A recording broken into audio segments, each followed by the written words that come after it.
Welcome to another lesson. This time, I want to talk about how the Bible speaks of the Messiah, whom you call Jesus Christ. His real name is Yahawashi in ancient Hebrew, how the Messiah was going to come to the new continent. I'm going to prove this to you with different verses in the Bible, history, and archaeology.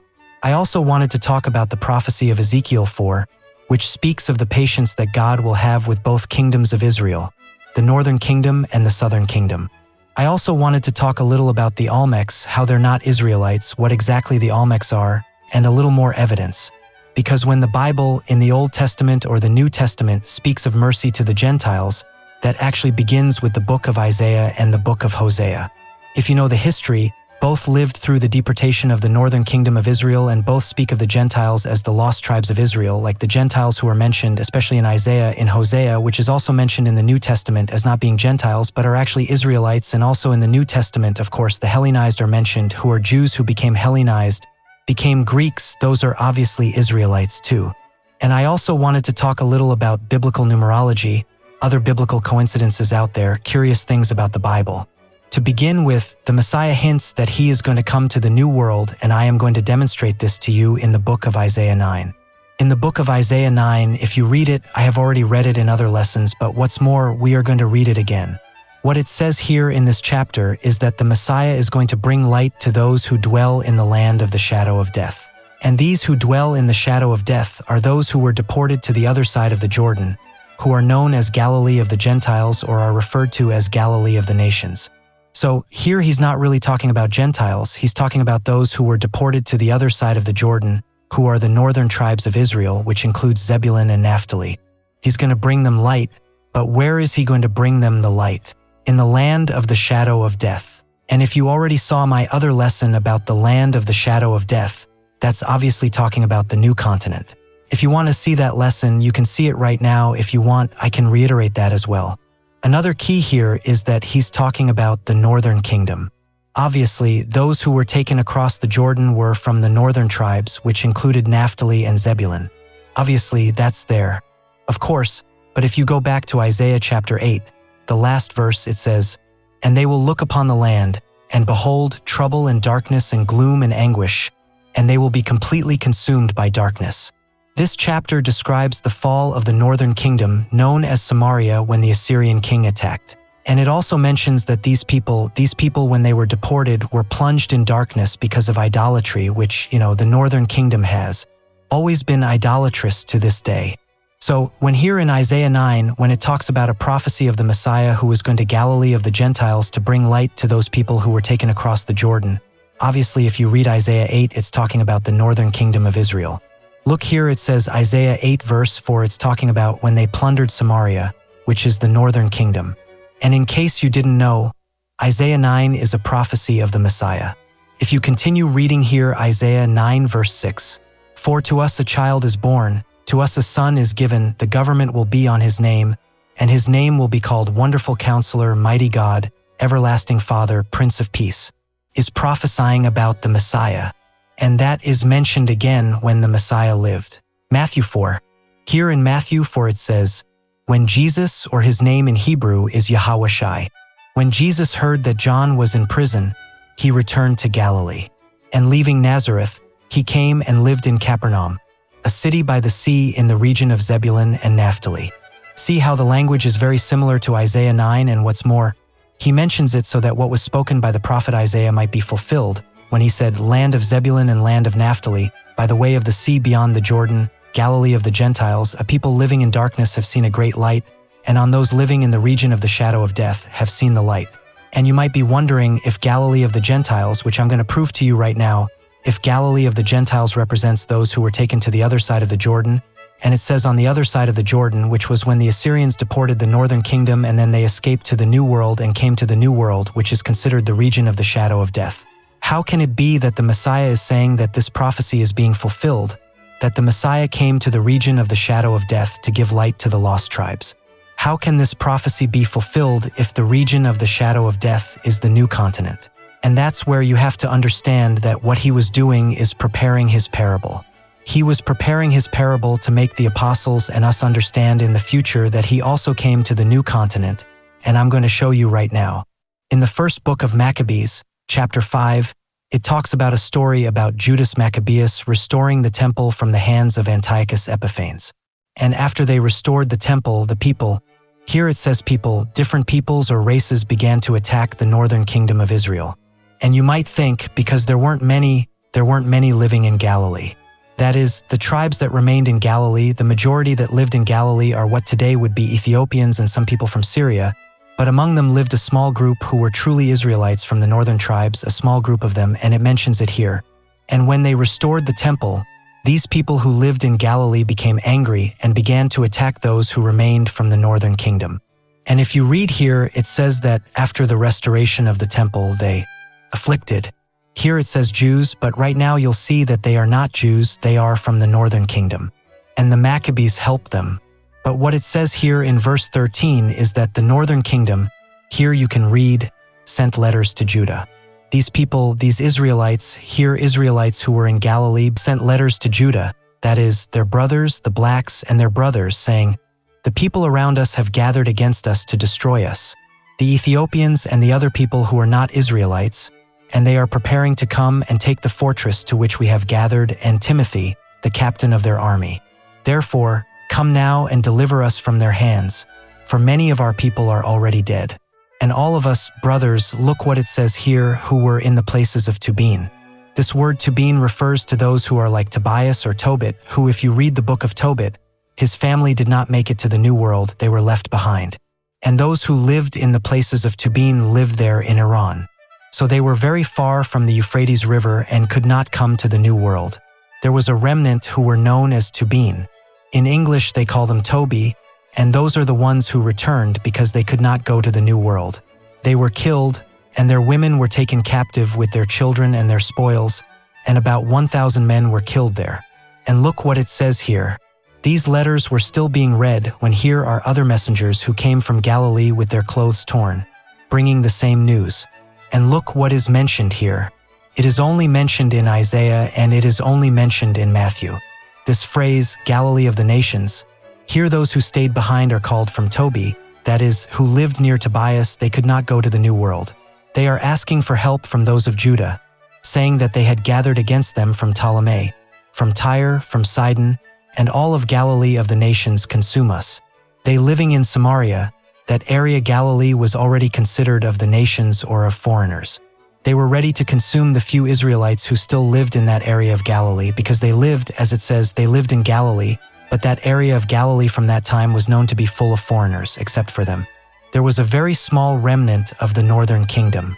So, in the New Testament, in Matthew 4, when the Messiah says that he is fulfilling what Isaiah says, that he is going to bring light to those who live in the new continent, what he is doing first is preparing a representative parable, to first speak to those who remained in the old world of the Israelites of the northern kingdom and then come to the new world to bring light to those who are in the valley of the shadow of death. That's why in John 4, when he talks about the woman at Jacob's well, many people think that this woman was a foreigner or a Gentile, not an Israelite. But in reality, as you read here in the first book of Maccabees, chapter 5, there was a remnant of those who lived in the area of Tobit, who could not come to the new world, who still lived in Galilee. So when the Messiah spoke to this woman at the well, she was actually an Israelite, not a foreigner, and he was preparing a parable because the Messiah always spoke in parables. He was literally speaking to this woman who was an Israelite. You saw that history proves in the first book of Maccabees, chapter 5, that there was a remnant known as those who lived near Tobiah or Tobit, who returned to Galilee, to Samaria, which included this woman.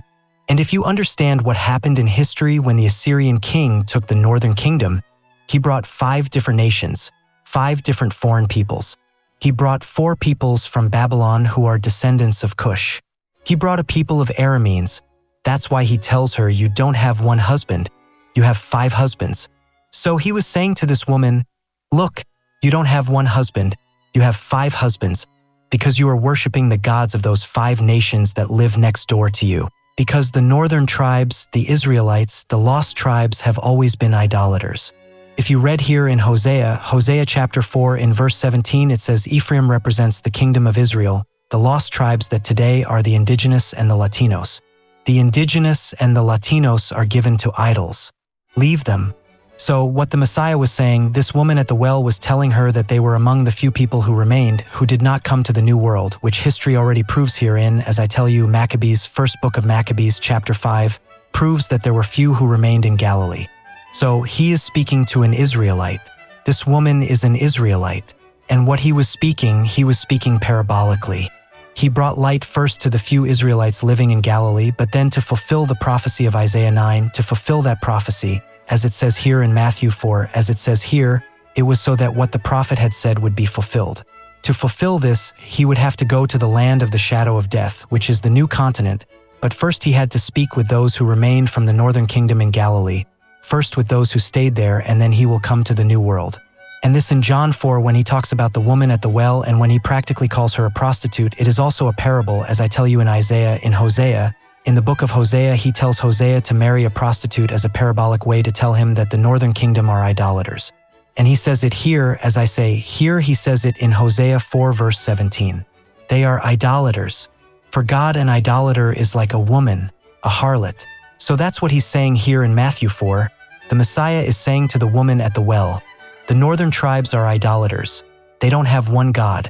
They have 5 or 6 gods. He's speaking parabolically, but as I tell you, for what was said by the prophet Isaiah to be fulfilled, he would have to come to the new world. And he hadn't even gone to the new world yet. So why was he doing that? He was doing it symbolically. That's why he told the prophets, his disciples, the apostles, he told them not to go to Samaria with the Gentiles. In Matthew 10 verse 5, he told them, in fact, we're going here.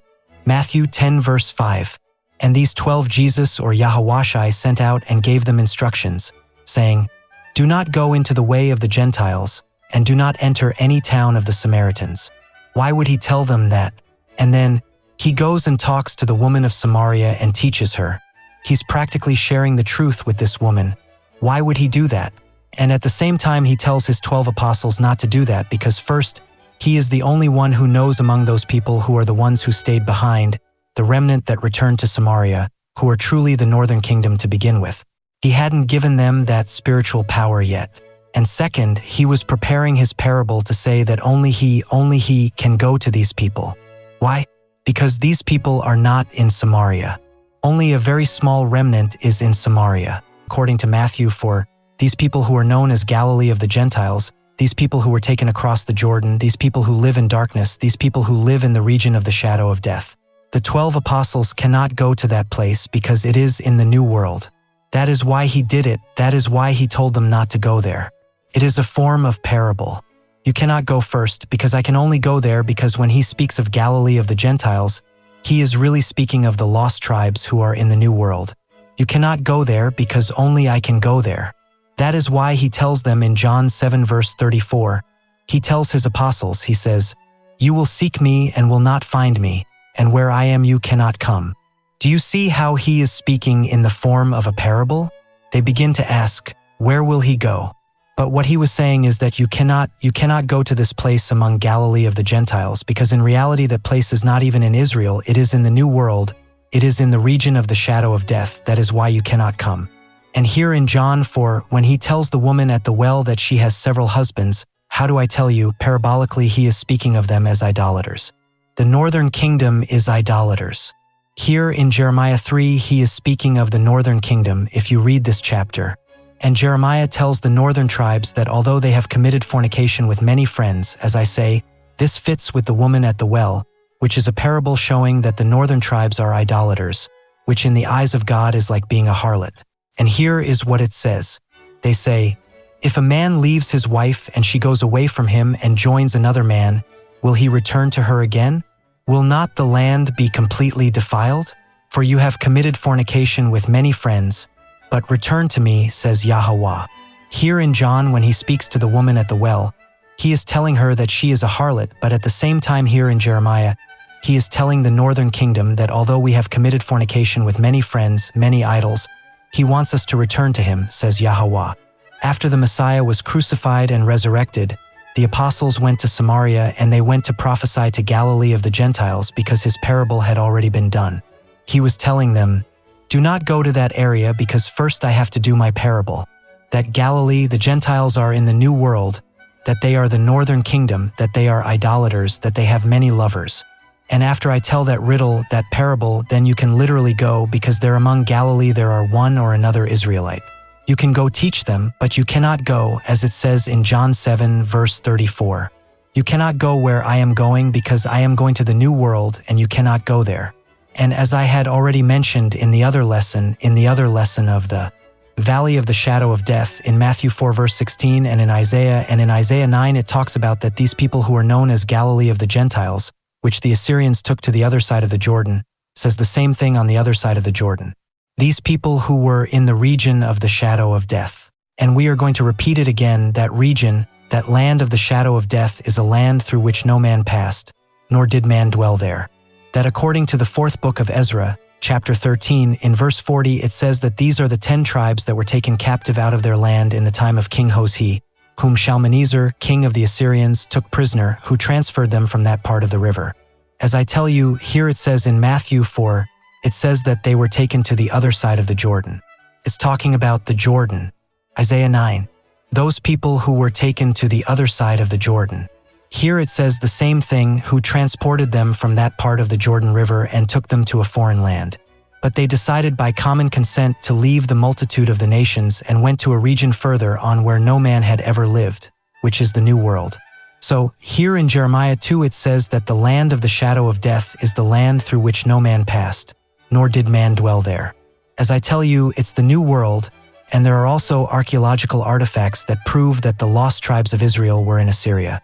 These reliefs were found of the captives of King Sennacherib, that among the captives who were in revolt against King Sennacherib were the northern tribes of Israel, and you recognize that this is how several indigenous tribes dress today, that these people escaped from Assyria and came to the New World.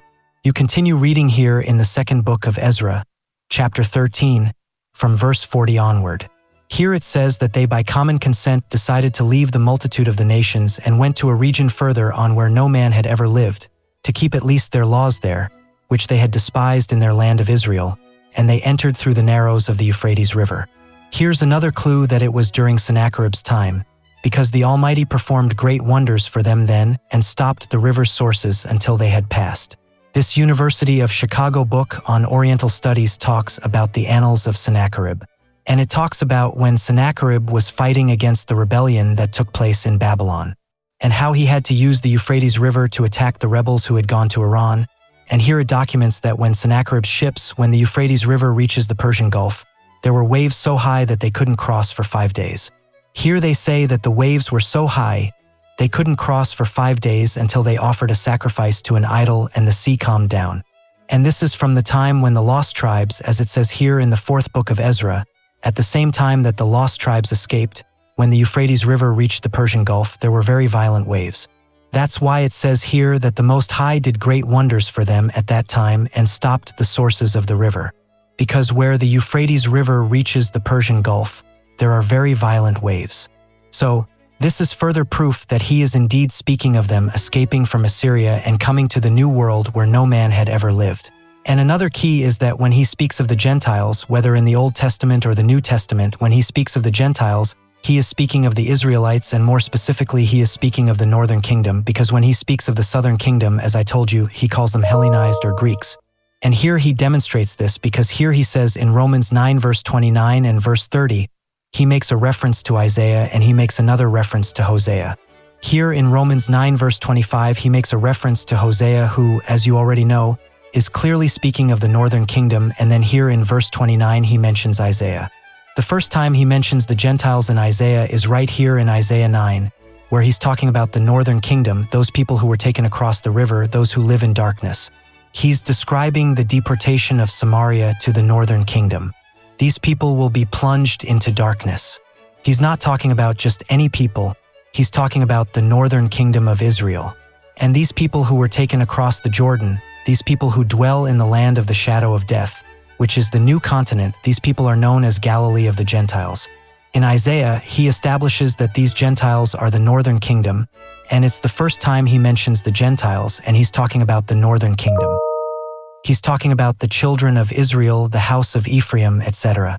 So don't let them deceive you when they talk about here in Romans it says, "And as Isaiah said before, except the Lord of hosts had left us offspring, we would have become like Sodom, and we would have been like Gomorrah. What then shall we say? that the Gentiles who did not pursue righteousness have attained to righteousness, even the righteousness which is by faith. So many people say this means that Gentiles can be saved by faith. But as you know, when Isaiah mentions the Gentiles, he's talking about the northern kingdom. He's not talking about Gentiles or foreign people or natural Gentiles. Here in the second book of Kings, chapter 17, he's talking about when King Shalmaneser, king of the Assyrians, deported the Israelites from the northern kingdom, and he talks about when he brought people from different parts of Babylonian towns. When he brought them, they were attacked by lions until they began to worship God more or less. And here he mentions that when these people that they brought after they took the Israelites from the northern kingdom, who today are the indigenous people and the Latinos, that these people began to fear God. And here it says, and they feared Yahweh. He's talking about the children of Cush, who were different peoples of the region of Babylon, and also certain people of Syria feared Yahweh and honored their gods. That is, although they feared Yahweh, these new people they had brought from Babylon were being idolaters, equal to or according to the customs of the Gentiles, which is another word for Gentiles, who had been carried away from there. That is, the new people they brought from Babylon were equally idolaters like the people or the customs of the people or people who had been carried away from there, who are, here this note says, are the Israelites. Here is another key that when he speaks of people or Gentiles, he is speaking of the Israelites, more specifically of the northern kingdom, especially in Isaiah.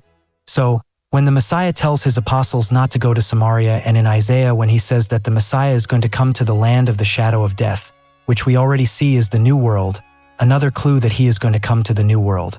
It's in John chapter 10 verse 16 where it says, "And other sheep I have, which are not of this fold, those he is speaking of in the northern kingdom of the new world, those also I must bring, and they shall hear my voice. And there shall be one flock and one shepherd." As I say, he is speaking of him coming to the new world to bring light to those who were living in the valley of the shadow of death.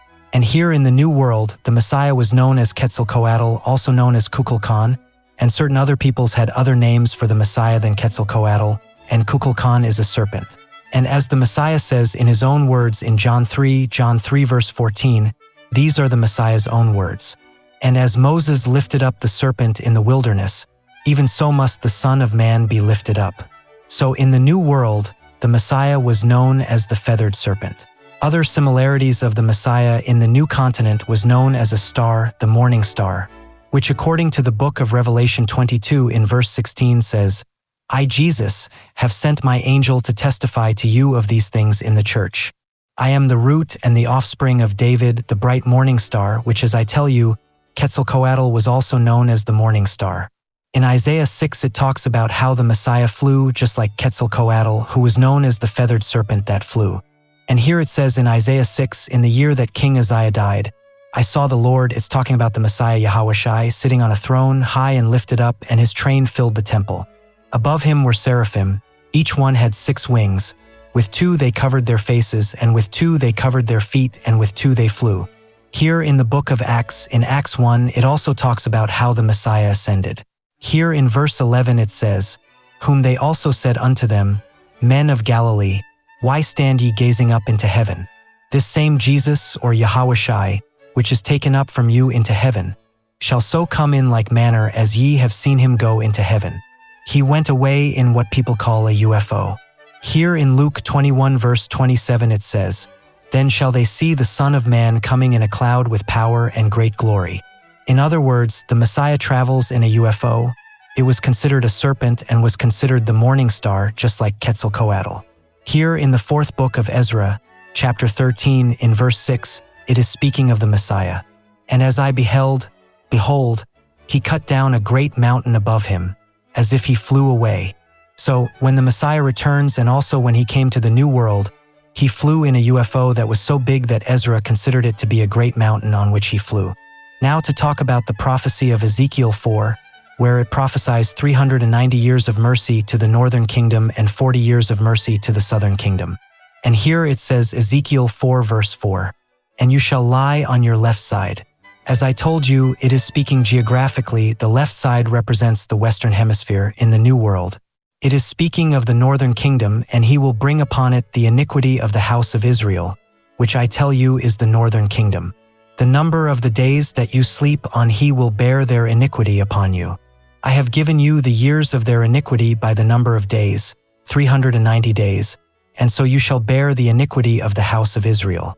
That is, 390 years will endure the iniquity of the house of Israel, who are the indigenous people in the New World. Now we are going to talk about what that means historically. After these are over, you will lie on your right side, which geographically represents the ancient world. Second time, and you will bear the iniquity of the house of Judah 40 days. Day for a year I have given you. That is, he will have mercy on Judah for 40 years, and then he will punish them. And now we are going to see what he is talking about. When the Messiah came to the New World, he established what are called the Mesoamerican civilizations in the New World. And he started what is called the cult of the feathered serpent, because the Olmecs had already come to the world before the lost tribes, but they had never settled. They came only with the intention of bringing materials to the old world, and there were one or another who did live here, but the Olmecs did not have large settlements. And they also had a serpent deity, but their serpent was feminine to begin with, and their serpent had nothing to do with the crucified Messiah Quetzalcoatl of the Toltecs. And the first indications of the cult of Quetzalcoatl according to archaeology, what was found under the temple of Teotihuacan. Under the temple of Teotihuacan, some flowers were found that, if you know how to take carbon dates, you can only use flora, because taking dates of animals or humans is based on the type of diet you have, can affect your carbon date. So, the most reliable date they found in Teotihuacan, the oldest, was precisely a date, a range. You can look for some flowers that were found under the temple of Teotihuacan, in the underworld as they call it. And those dates, those flowers are dedicated to Quetzalcoatl, and those flowers are from the date when the Messiah came. When the Messiah came and existed, that is, from the year 0 until the year he left, the year 31, more or less on that date, the flowers that were dedicated to Quetzalcoatl under the temple of Teotihuacan, that is, when he began the Mesoamerican civilization and gave power to the tribe of Issachar in the New World. In the New World, the leader was not Ephraim. In the New World, the leader was Issachar, and he gave power to the tribe of Issachar. And they developed what are called the Mesoamerican civilizations. And those Mesoamerican civilizations, according to archaeology, as I tell you, began precisely when the Messiah came to the New World. That is, from the time he left Jerusalem, let's say, in the year 31, that was when Mesoamerican civilization began. It's proven, and that Mesoamerican civilization extended from Mexico, but Mesoamerican civilization reached from the north, from the United States to possibly South America. Keys have been found as far south as South America. There was an exchange between the Toltec culture and different ancient cultures. So, Mesoamerican civilization began at the time of the Messiah, but what's interesting is that he gave them the wisdom, he gave them the science to develop those great civilizations, the Messiah, whom you call Jesus, whom they called Quetzalcoatl. But they began to forget that wisdom. They began to forget it when there were droughts that were global. They were droughts that lasted several years. They began in the year 760 and ended in the year 900. They were very long droughts that practically turned the Mesoamerican world, literally became a valley of bones, the valley of the shadow of death, literal, because droughts came starting in the year 760. They say they ended in the year 930, but the last civilization that fell because of these droughts, according to this study by the University of Cambridge, which is from the year 2007, the Mesoamerican civilizations suffered droughts that lasted several centuries, from 760 to 930. And the last civilization in Mesoamerica that fell was a civilization known as Chaco in New Mexico called Chaco Canyon. That was the last one that fell, which is said to have been the final blow. The last one that fell was the Chaco civilization, and that one fell in the year 1130. And according to the prophecy of Ezekiel for the northern kingdom that was here in Mesoamerica, mercy after the Messiah was crucified. So, the Messiah brought wisdom to Mesoamerica, but over the years they forgot everything that the Messiah taught them, and they began to worship idols again, and they began to forget everything that the Messiah taught them, and that is considered being crucified, because here in Revelation 11 verse 8 it says, "And their dead bodies will lie in the street of the great city," which in a spiritual sense, as I tell you, that is a parable speaking of the New World. The New World is called Sodom and Egypt, where our Lord was also crucified. So, this new world to which the Messiah came spiritually was crucified after the Mesoamerican civilization fell, and they forgot everything that the Messiah taught them. That was when the Messiah was crucified in the New World. In the Old World, the Messiah was literally crucified in the year 31. So, according to the prophecy of Ezekiel, when the Messiah is crucified in the northern kingdom, in the New World, the Messiah will have patience for 390 years. So, if the Mesoamerican civilization fell in 1130, what happened 390 years later? 1520. That was the year that the Spanish arrived in Mexico, the center of Mesoamerican civilization. And what happened 40 years after the Messiah was crucified in Jerusalem? Jerusalem fell. The Romans came and Jerusalem fell. That's a little bit of Bible numerology. You shall lie on your right side the second time, and you shall bear the iniquity of the house of Judah 40 days. A day for a year I have given you. And so a prophecy of Ezekiel came to pass. I also wanted to mention a few things about the Toltecs, okay? About the Olmecs and also the Mexica. As I said, according to the Bible, you read the book of Kings, King Solomon commanded the Phoenicians. These are Phoenicians. The Phoenicians were African. They've already found coins that these same people used, and they were Phoenician coins from Carthage. In other words, these were African Phoenicians. These weren't the first inhabitants. They were merchants. And it coincides with the Bible because they found on this base of this Olmec head called La Venta. On this base, they found original wood from when the Olmecs placed this head there. As I said, to make a carbon-based date, it's easier to do it with plants, trees, etc. So, from this wood, you can roughly make a carbon date because, as you know, carbon-based dates don't work very well before the Messiah. Before the Messiah, that is, more than 2,000 years, the dates are no longer that exact, and before the flood, forget it, they don't work at all. So this wood was placed there in the time of King Solomon, which King Solomon existed 900 years before Christ, more or less between 900 and 1,000 years. And this coincidentally, this wooden base dates between, it says here, it gives some dates that coincide with King Solomon 900 BC. Based on carbon dating, you're given a range of dates. The range of dates is between 900 and 680 BC, which, if you know, the northern tribes escaped from the Old World after the death of Sennacherib, according to this book, which was written by the Spanish in 1681. This book is called Chronicle of the Holy Province of San Diego de Mexico. According to this book, the indigenous people of Mexico, it says here, the Mexicans are originally from the 10 tribes captured by Shalmaneser, king of the Assyrians. And it says here that they are from the family of Issachar, whom they know as their special father of the Indians. And it says here they passed after the death of Sennacherib to this new world. So the northern tribes came after these Olmec heads. But the Olmec leaders, as I said, King Solomon had the Phoenicians as laborers. King Solomon, the northern tribes, all the Israelites knew about the new world, but there was never a need to come because they lived in the Holy Land. There was no need to come. While they were captives in Assyria, they looked for an opportunity to come to the New World, where they already knew the Phoenicians came very often. What's more, the Phoenicians continued coming after the indigenous people came to the New World. There's evidence of that too. Various Phoenician coins have been found.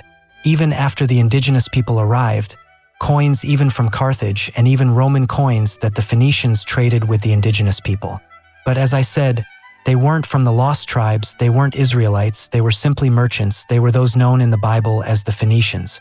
I also wanted to mention that the Messiah, whom you call Quetzalcoatl, whom you call Jesus, his real name is Yahawashi. In the New World, he was known as Quetzalcoatl. When the Spanish arrived, they realized that this god they had, even the Mexicas had that god. But they also had other gods because they were idolaters. That's why they were punished. The Spanish, when they realized that this God was the Messiah mentioned in the Bible, began to change history and began to say that this Messiah was a white Messiah, a blonde Messiah. But the artifacts say otherwise. The true archaeological artifacts are these. This is Quetzalcoatl, who, if you know, the Messiah is from the tribe of Judah, who would be black. This is Quetzalcoatl. He was black-skinned and he was black. The Toltecs themselves, the Mexicas themselves, knew this. And this image of Quetzalcoatl, where it's clearly noticeable that he's a black man, is in the British Museum. That's another thing I wanted to mention. And I also wanted to mention that the coat of arms of the Aztecs or Mexicas was also confused. The coat of arms of the Mexican flag was also practically intentionally confused by the Spanish as an eagle eating a snake. When that's a symbol, I'll put it here. The eagle eating a snake is a symbol that dates back to the Edomites in Petra. In Petra, the eagle was found everywhere, and this symbol of the eagle with the snake dates back to the times of the Edomites. In Petra, eagles were found on all the walls. They were even erased. Many of them can't be seen very well anymore, but the eagle is found everywhere. And this image of the eagle eating a snake, they were mistaken because what the eagle was really eating was a symbol called the eagle. Untitled, which was water and fire, was something symbolic. It had nothing to do with that symbol of the Edomites. The Spanish replaced it and put the symbol of the eagle eating a snake, which, as I say, goes back to Petra, of the Edomites, and then the Romans adopted it because they are the same people, and then the Spanish. And another thing the Spanish lied about is that they say that when the Spanish arrived, the Mayans and the Aztecs performed human sacrifice, which is not true. They never performed human sacrifice. The only thing they had was public executions. They didn't perform human sacrifice. It's a big lie. And they made that excuse because, according to the authorities of that time, the authority that sent them was Spain. But if you know a little history, Spain was under the control of Holy Rome. And when Holy Rome gave the Spanish authority to come and conquer the New World, it told them that they had to treat them with a certain dignity, unless they were cannibals, or at least that they performed human sacrifice, which is something the Edomites did, they themselves did. The indigenous people didn't do that. In fact, when the English arrived in what is now the United States, they were eating the indigenous people, killing them and eating them. They were the cannibals.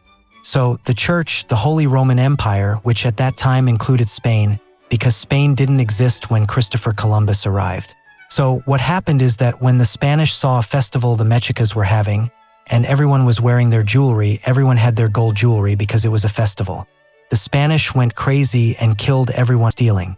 And when they were put on trial in Spain, the excuse was that they were making human sacrifices, but in reality, neither the Aztecs nor the Mayans made human sacrifices. That's a lie. It's a lie.